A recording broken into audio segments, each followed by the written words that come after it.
Assalamu alaikum my dear students, my name is Mohammad Raheel Sabar, your biology tutor for grade 12. So आज के इस lecture में हम energy के जो रिमेनिंग रिसोर्सेज हैं उनको डिस्कस करने जा रहे हैं। लास्ट लेक्चर में हमने एनर्जी के 3 रिसोर्सेज डिस्कस किए थे, जबकि आज के लेक्चर में हम एनर्जी के जो रिमेनिंग रिसोर्सेज हैं वो डिस्कस करेंगे, जिनमें हमारे पास शामिल होगा विंड पावर कि किस तरह एयर की एनर्जी को हम यूज़ करते हैं for the production of electricity. आज हम डिस्कस करेंगे न्यूक्लियर एनर्जी कि किस तरह एक न्यूक्लियस को तोड़ के एनर्जी पैदा करके उस एनर्जी को हम यूज़ करते हैं for the production of energy यानी इलेक्ट्रिसिटी, जो कि also a form of energy. आज के लेक्चर में हम देखेंगे कि किस तरह ज़मीन हमारे पास एक बहुत अच्छा सोर्स है टू प्रोवाइड एनर्जी, जिसे हम बोलेंगे जियोथर्मल एनर्जी।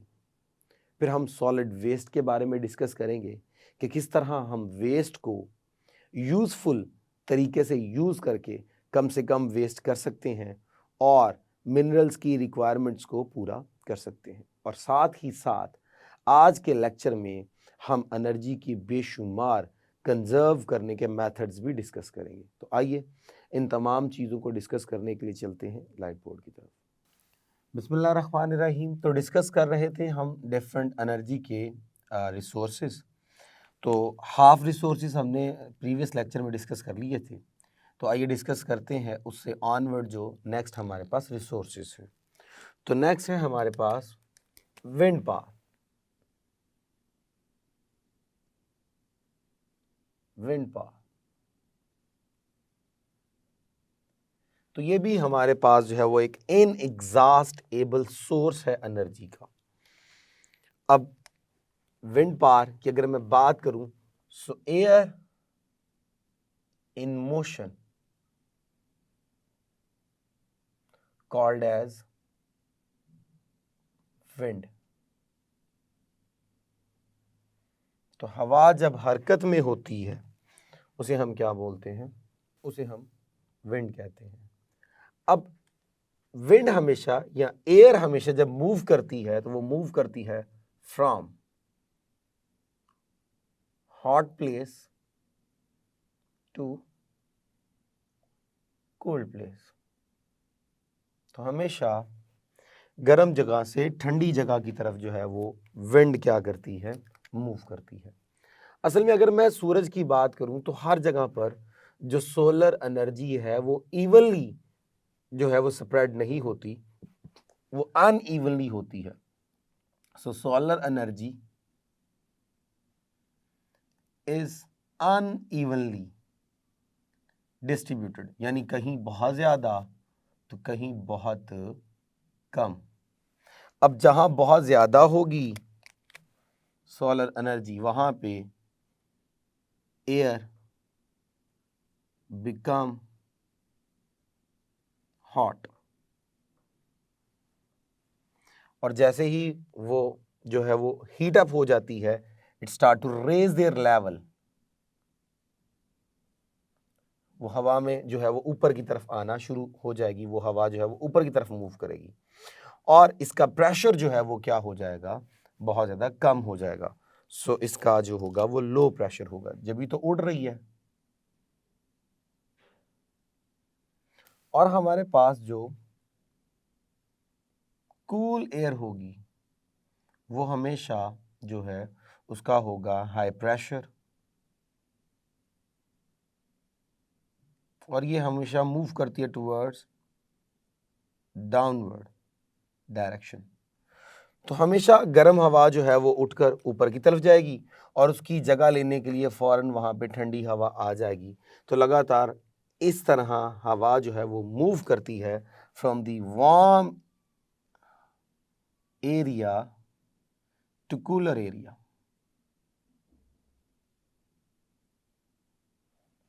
और जब एयर मूव करेगी तो उसे हम क्या बोलेंगे? विंड। अब ये जो नेचुरल मैकेनिज्म है, इस नेचुरल मैकेनिज्म को हम यूज़ कर सकते हैं for the production of the energy, क्योंकि एक नेचुरल हमारे पास यहाँ पे एक एनर्जी जो है वो पैदा हो रही है जिसे हम विंड पावर कहते हैं।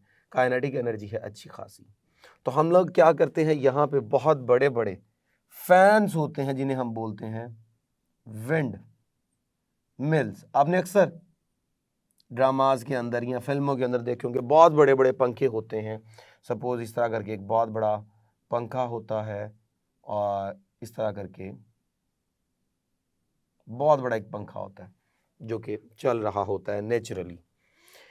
ये बेसिकली उन तमाम जगहों पे फिट किए जाते हैं जहां हमें मालूम है कि एयर ने क्या करना है, मूव करना है। सो air always move from warm area towards a cooler area. तो दरमियान में हम क्या करते हैं, विंड मिल लगा देते हैं। जब हवा गुजरेगी तो विंड मिल क्या करेगी, मूव करेगी। इसके ये जो फैन है ये मूव करेंगे। जब ये मूव करेगा तो इसकी मोशन से हम लोग चलाएंगे टरबाइन्स को, और टरबाइन्स चलाएंगी जनरेटर को, और जनरेटर जो है वो पैदा करते हैं इलेक्ट्रिसिटी। तो इस तरह हम विंड पावर को यूज करके इलेक्ट्रिसिटी पैदा कर लेते हैं। अब ये हमारे पास एक इनएग्जॉस्टेबल सोर्स है एनर्जी का, और अगर हम देखें तो किसी किस्म का कोई रॉ मटेरियल हमने यूज़ नहीं किया, किसी किस्म की कोई प्रॉपर, हमें अगर हम देखें कि कोई बड़ी ह्यूज इन्वेस्टमेंट है, वो बिल्कुल भी नहीं है। और अगर हम कहें जी इस प्रोसेस से कोई वेस्ट वगैरह बन रहा है, तो ऐसा भी कुछ नहीं है। एक नेचुरल फिनोमेना जो है वो अडॉप्ट हो रहा है और उसको हम यूज़ करके अपनी क्या कर रहे हैं, यूज़फुल एनर्जी पैदा कर रहे हैं। अब इसके साथ जो हमारे पास एक और सोर्स है, आइए जिसको डिस्कस करते हैं, which is nuclear energy. Nuclear energy. अब न्यूक्लियर एनर्जी में बेसिकली हमें ज़रूरत होती है न्यूक्लियर पावर स्टेशंस की। So we need here nuclear power stations. अब ये जो न्यूक्लियर पावर स्टेशंस होते हैं, आम तौर पे जो इनकी लाइफ होती है वो 30 ईयर्स की होती है, और ये कंक्रीट के बने होते हैं या लेड के बने होते हैं। क्योंकि जब हम न्यूक्लियर एनर्जी की बात करते हैं तो उसमें से एटम्स में से रेडिएशंस निकलती हैं, न्यूक्लियस में से रेडिएशंस निकलती हैं जो कि अल्फ़ा, बीटा और गैमाज हो सकती हैं। इनको अब्जॉर्ब करने के लिए कंक्रीट का होना ज़रूरी है या फिर लेड की वॉल्स का होना ज़रूरी है जो कि आसानी के साथ इनको क्या कर लेंगे, अब्जॉर्ब कर ले। आमतौर पे ये जो न्यूक्लियर एनर्जी पावर स्टेशंस होते हैं, ये किसी किस्म की कोई पोल्यूशन का सोर्स नहीं होते।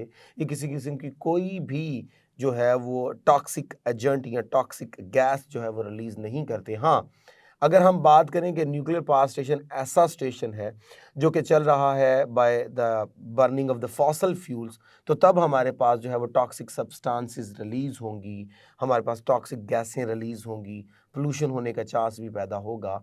आम रूटीन पे अगर वहाँ पे सिर्फ मॉलिक्यूल को ब्रेक किया जा रहा है तो तब वो मेन सोर्स नहीं होते हमारे इन्वायरमेंट को कॉन्टेमिनेट करने का।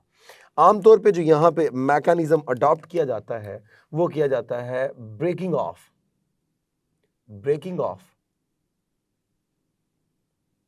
Large molecule into small molecules by providing them energy provide करके हम एक बड़े मॉलिक्यूल को छोटे मॉलिक्यूल्स में कन्वर्ट करते हैं। और आमतौर पे वो जो बड़ा मॉलिक्यूल होता है वो यूरेनियम होता है। ये एक बड़ा मॉलिक्यूल है, हम इसको ब्रेक करते हैं दो छोटे मॉलिक्यूल्स में, और इस दौरान बहुत ज़्यादा एनर्जी पैदा होती है। अब इसमें चूंकि एक बड़े न्यूक्लियस को, एक बड़े एटम को ब्रेक किया जा रहा है, so this phenomena called as nuclear fission. और जो एनर्जी होगी वो होगी न्यूक्लियर फिशन एनर्जी। अब इस एनर्जी को यूज किया जाता है to convert water into steam. अब इस स्टीम को यूज किया जाता है टरबाइन को चलाने के लिए, और टरबाइन से चलाया जाता है जनरेटर, और उस जनरेटर से पैदा की जाती है इलेक्ट्रिसिटी। सो इस तरह हमारे पास जो है वो न्यूक्लियर एनर्जी को हम यूज़ करते हैं in nuclear power stations for the production of the electricity. तो नेक्स्ट अब हम सोर्स की बात करते हैं which is geo thermal energy. अब जियोथर्मल एनर्जी से मुराद, geo mean definitely earth, so it's the thermal energy of the earth. Thermal energy of the earth. अगर हम सपोज कीजिए मूव करें towards the core of the earth, suppose ये मेरे पास अर्थ की जो है वो सरफेस है और हम बिल्कुल कोर में जा रहे हैं, बिल्कुल अंदर जा रहे हैं, तो बेशुमार वहाँ पे मेटल्स हैं, बेशुमार मेटल्स। अब वहाँ पे चूंकि बेशुमार सेडिमेंटेशंस हैं, बेशुमार लेयर्स हैं, तो टेम्परेचर बहुत ज़्यादा है, प्रेशर बहुत ज़्यादा है, तो बहुत ज़्यादा टेम्परेचर और बहुत ज़्यादा प्रेशर की वजह से ये जो सारी मेटल्स हैं ये मेल्ट होना शुरू कर देती हैं और मेल्ट होकर then they will try to move in upward direction. और जब ये अपवर्ड डायरेक्शन में मूव करती हैं तो ये यहाँ से सरफेस को जो है वो चीर कर, इसको फाड़ कर ज़मीन के ऊपर आ जाते हैं। तो इस तरह जब मेटल जो हैं वो मॉल्टन फॉर्म में, पिघली हुई फॉर्म में ज़मीन के ऊपर आ जाएं, तो इन प्रोसेसेस को हम बोलते हैं वॉल्केनोज, वॉल्केनोज, और इस प्रोसेस को बोलते हैं वॉल्केनिक एक्टिविटीज़। अब ये जो मॉल्टन हमारे पास जो कंटेंट बाहर आ रहा है, इसका टेम्परेचर जो है वो कई जो है वो हज़ारों डिग्री सेंटीग्रेड का होता है, तो ये बहुत ज़्यादा टेम्परेचर है। कभी कभी ऐसा भी होता है, सपोज़ कीजिए ये जब मॉल्टन जो है वो कंटेंट बाहर की तरफ आ रहा है, इसमें से बहुत ज़्यादा एनर्जी निकल रही, तो रास्ते में सपोज़ कर लीजिए वाटर के रेजरवायर हैं, तो ऐसा भी हो सकता है कि जब ये हीट इसको मिले तो ये जो वाटर है ये गर्म होकर बाहर आ जाए। जब ये गर्म होकर बाहर आ जाए तो इन्हें बोलते हैं गीजर्स।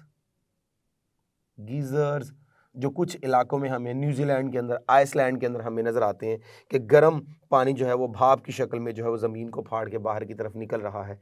ऐसा भी होता है कि ये जो पानी है ये बहुत ज़्यादा गर्म हो गया, इसे हम हॉट स्प्रिंग कहते हैं, तो गर्म पानी के चश्मे हों या गर्म पानी जो है वो फाड़ कर ज़मीन की सतह को फाड़ के ऊपर की तरफ आ जाए, जो है वो जिस तरह भाप बाहर निकलती है उस तरह बाहर आ जाए, उन्हें गीजर्स कहते हैं।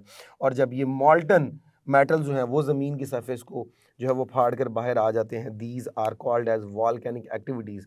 अब गीजर्स हों, हॉट स्प्रिंग हो या वॉल्केनिक एक्टिविटीज़ हो, इनके अंदर टेम्परेचर बहुत ज़्यादा होता है।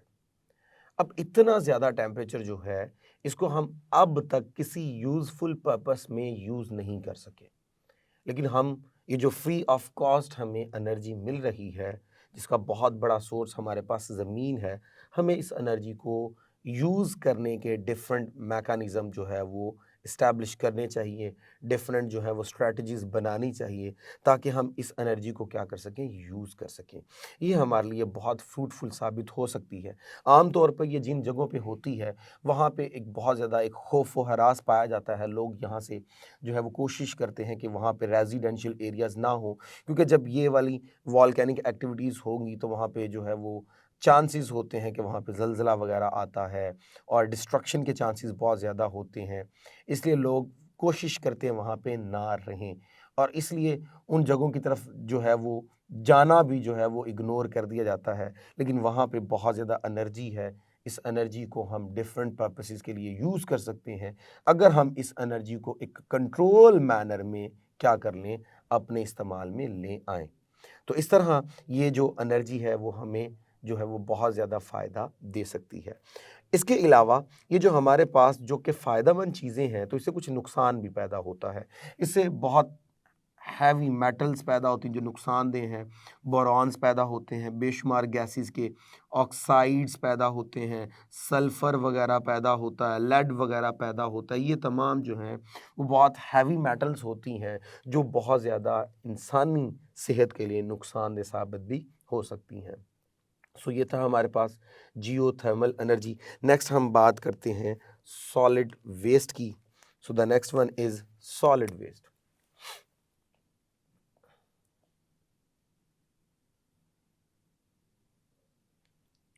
अब सॉलिड वेस्ट से क्या मुराद है?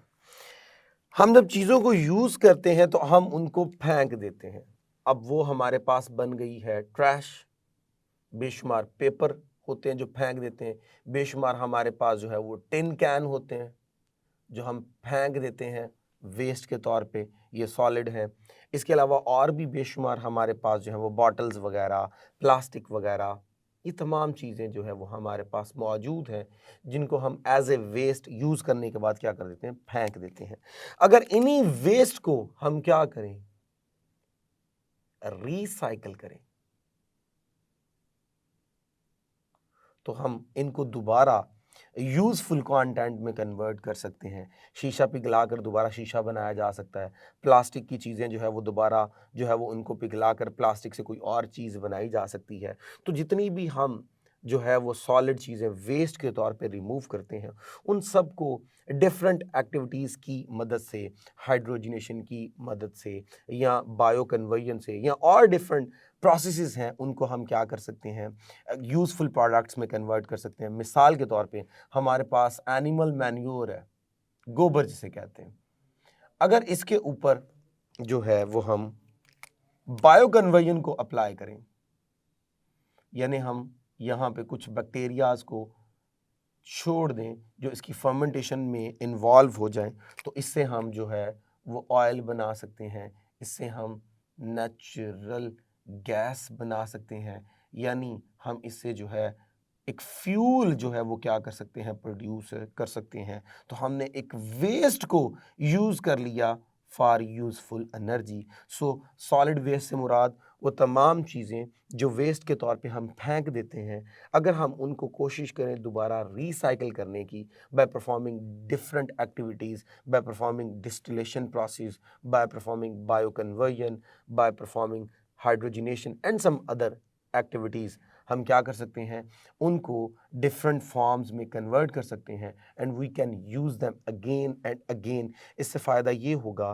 कि एनवायरनमेंट में से जो वेस्ट है वो कम होना शुरू हो जाएगा और ज़्यादा से ज़्यादा जो मिनरल्स की डेफिशिएंसी है या और जो हमारे पास रिसोर्सेज की डेफिशिएंसी है वो कम होना शुरू हो जाएगी। सो ये हमारे पास था सॉलिड वेस्ट। नेक्स्ट है हमारे पास ओशियन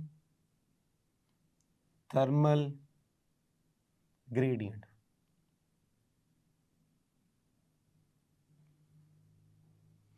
तो ओशियन थर्मल ग्रेडियंट की अगर हम बात करें तो हमारे पास डेफिनेटली वर्ड ही हमें बता रहा है कि समंदरों के अंदर जो हमारे पास हीट का सोर्स होगा। अब अगर हम ट्रॉपिकल एरियाज में जाएं यानी गर्म इलाकों में जाएं तो वहां उनके समंदरों के अंदर जो सरफेस का टेम्परेचर है वो है 25 डिग्री सेंटीग्रेड और अगर थोड़ा नीचे जाएं तो टेम्परेचर है 5 डिग्री सेंटीग्रेड। अब ये देखिए टेम्परेचर ग्रेडियंट डेवलप हो गया। सो टेम्परेचर ऊपर हाई है, नीचे लो है। सो एनर्जी की वजह से water will move from high to low, from top to bottom. जब टॉप टू बॉटम मूव करेगा तो लगातार यहाँ पे वेव्स पैदा होंगी, काइनेटिक एनर्जी पैदा होगी। तो अब इस ओशियन थर्मल ग्रेडियंट को हम यूज कर सकते हैं for the production of electricity. हम यहाँ दरमियान के अंदर जो है वो सेटअप लगा देते हैं टर्बाइंस का और जनरेटर का। जब नेचुरली ये जो वाटर है वो फ्लो करेगा from top to bottom, from high level to low level, from high temperature to low temperature, तो क्या होगा, काइनेटिक एनर्जी को यूज़ किया जाएगा टू रन टर्बाइंस और टर्बाइंस आगे रन करेंगी जनरेटर को और जनरेटर से क्या पैदा होगी, इलेक्ट्रिसिटी पैदा होगी। तो वंस अगेन ये हमारे पास एक inexhaustible source of energy consider होगा। तो ये सारे हमारे पास एनर्जी के डिफरेंट क्या थे, रिसोर्सेज थे। आइए बात डिस्कस करते हैं कि एनर्जी को कंजर्व करना बहुत ज़्यादा ज़रूरी है क्योंकि हमारे पास 95% एनर्जी जो है वो तो आ रही है फॉसल फ्यूल से। सो इस तरह हमने एनर्जी के डिफरेंट जो रिसोर्सेज थे वो डिस्कस किए, जिसमें से कुछ हमारे पास एग्जॉस्टेबल सोर्सेज थे और कुछ हमारे पास इनएग्जॉस्टेबल रिसोर्सेज थे। अब अगर हम बात करें कि मेजर हमारे पास जो एनर्जी जो है वो यूज़ हो रही है, जो हमारी डेली लाइफ की जो है वो रिक्वायरमेंट फुलफ़िल करती है, वो फॉसल फ्यूल्स हैं जो कि 95% हमारी रिक्वायरमेंट को पूरा करते हैं और वो हमारे पास एक इनएग्जॉस्टेबल जो है वो रिसोर्स है। तो फिर हमें क्या करना होगा, हमें एनर्जी को जो है वो कंजर्व करना होगा। So let's talk about energy conservation. So different steps हमें यूज करने होंगे ताकि हम एनर्जी को क्या कर सके, कंजर्व कर सके। सो फर्स्ट है हमारे पास formation of energy efficient machines. So हमें ऐसी मशीन्स बनाना होंगी जो एनर्जी एफिशिएंट हो। एनर्जी एफिशिएंट से मुराद ये है वो कम से कम एनर्जी को यूज़ करें और मैक्सिमम जो है वो हमें जो है वो फंक्शन दें, मैक्सिमम हमें आउटपुट दें और एनर्जी बहुत कम यूज़ करें। जैसे कि आजकल हमारे पास जो है वो इन्वर्टर्स एसी हैं या इन्वर्टर हमारे पास रेफ्रिजरेटर हैं जो कम से कम एनर्जी यूज़ करते हैं और मैक्सिमम हमें आउटपुट देते हैं। इसी तरह हमारे पास नेक्स्ट है जी reduce waste and adopt recycling. So हमें कोशिश करनी चाहिए कि चीज़ों को कम से कम जो है वो वेस्ट करें, बल्कि उनकी कोशिश करें किसी ना किसी फॉर्म में उनको रिसाइकल करके या किसी और जो है वो उनको यूज़ में ले आए। मिसाल के तौर पे अक्सर जगहों पर आपने देखा होगा कि जो टायर्स वगैरह होते हैं उनको फेंक दिया जाता है, लेकिन आजकल एक जो है वो एक नया जो है वो स्टेप उठाया गया है बाय द गवर्नमेंट कि उन टायर्स को अरेंज करके रोड्स की साइड पे हम डिफरेंट जो है वो बनाते हैं, डिफरेंट प्रोडक्ट्स उनसे बनी हुई हैं, बेशुमार जो है वो वहाँ पे एनिमल्स उनसे बनाए हुए हैं या वहाँ पे मिट्टी वगैरह डाल के वहाँ पे पौधे वगैरह लगा दिए गए हैं। तो हमने एक वेस्ट को यूज़ कर लिया किसी और मैनर में, इस तरह वेस्ट क्या हो गया, रिड्यूस हो गया। तो कोशिश की जाए कि हम चीज़ों को कम से कम वेस्ट करें, उनको रिसाइकिल करें और उनको बार बार क्या करें, यूज़ करें। और इसी तरह यूज़ पब्लिक ट्रांसपोर्ट।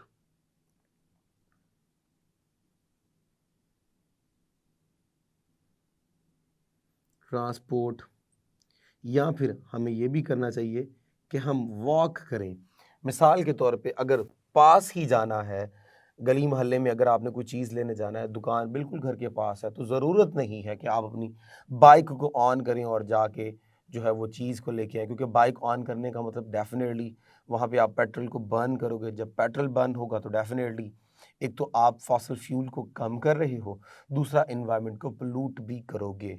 वही अगर आप चल के चले जाते तो आपकी सेहत के लिए भी बहुत अच्छा होता और एनवायरनमेंट के लिए भी जो है वो बहुत ज़्यादा अच्छा होता। पब्लिक ट्रांसपोर्ट से मुराद ये है कि अगर हम बात करें एक बड़ी बस की, तो एक बड़ी बस के अंदर सपोज़ कीजिए 40 से 50 लोग बड़ी आसानी के साथ एक जगह से दूसरी जगह मूव कर लेते हैं। जब 40 से 50 लोग एक जगह से दूसरी जगह मूव कर लेते हैं एक बस में, तो एक बस जो है वो पेट्रोल बर्न करेगी, तो लिमिटेड जो है वो पेट्रोल बर्न होगा, फॉसिल फ्यूल बर्न होगा और लिमिटेड जो है वो वेस्ट पैदा होगा या जो टॉक्सिक सब्सटेंस हैं वो इंजेक्ट किए जाएंगे इनटू द एनवायरनमेंट। लेकिन जब हम बात करेंगे कि पब्लिक ट्रांसपोर्ट जो है वो हम कम यूज़ कर रहे हैं और हर एक बंदे ने अपनी एक सेपरेट व्हीकल रखी हुई है, गाड़ी रखी हुई है, कन्वेंस रखी हुई है, तो वो जो 40 बंदे अगर हर एक के पास अपनी अपनी बाइक है, अपनी अपनी कार है, तो वो सारे अलग अलग पेट्रोल को बर्न करेंगे, तो जहाँ 1 लीटर बर्न होना वहाँ 40 लीटर्स बर्न होगा, तो वहाँ वेस्ट के बनने के चांसेस भी बहुत ज़्यादा हैं। ऑयल की कंजप्शन या फॉसिल फ्यूल की कंजप्शन के चांसेस भी बहुत ज़्यादा हैं और एयर की जो है वो कॉन्टेमिनेशन होने के चांसेस भी बहुत ज़्यादा हो जाएंगे। तो इस तरह हम ये स्टेप जो है वो अडॉप्ट कर सकते हैं एनर्जी को कंजर्व करने का। एक और है हमारे पास, वो है जी हमारे पास the next one which is switch off the lights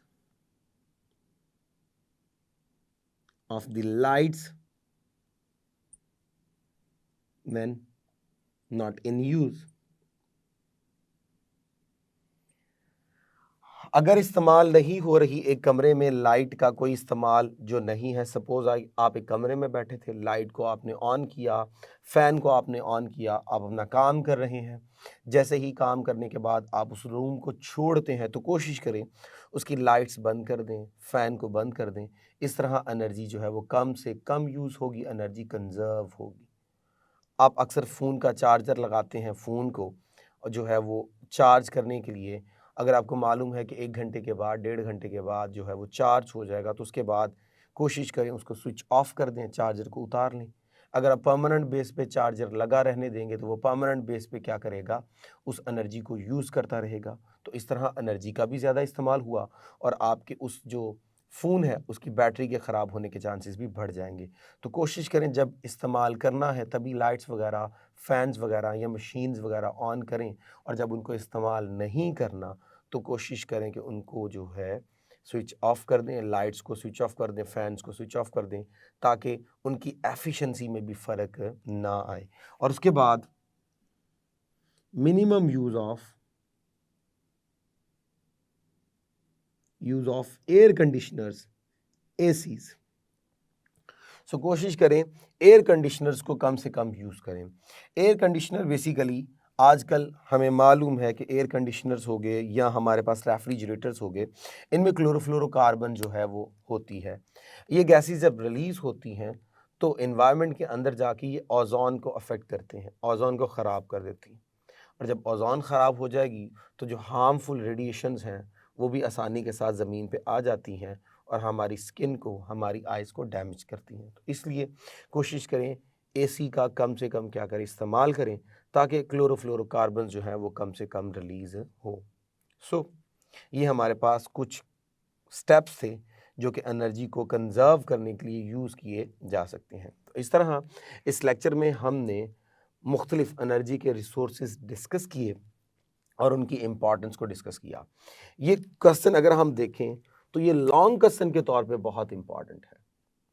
long question कोई 3-4 रिसोर्सेज आपसे पूछे जा सकते हैं, और अगर हम ऑब्जेक्टिव के पॉइंट ऑफ व्यू से देखें तो हर एक हेडिंग जो है, यानी विंड पावर, न्यूक्लियर एनर्जी या जियोथर्मल एनर्जी, सॉलिड वेस्ट या ओशियन थर्मल ग्रेडियंट या एनर्जी कंजर्वेशन मेथड, ये सारे के सारे जो हैं वो शॉर्ट क्वेश्चंस के तौर पे भी आ सकते हैं।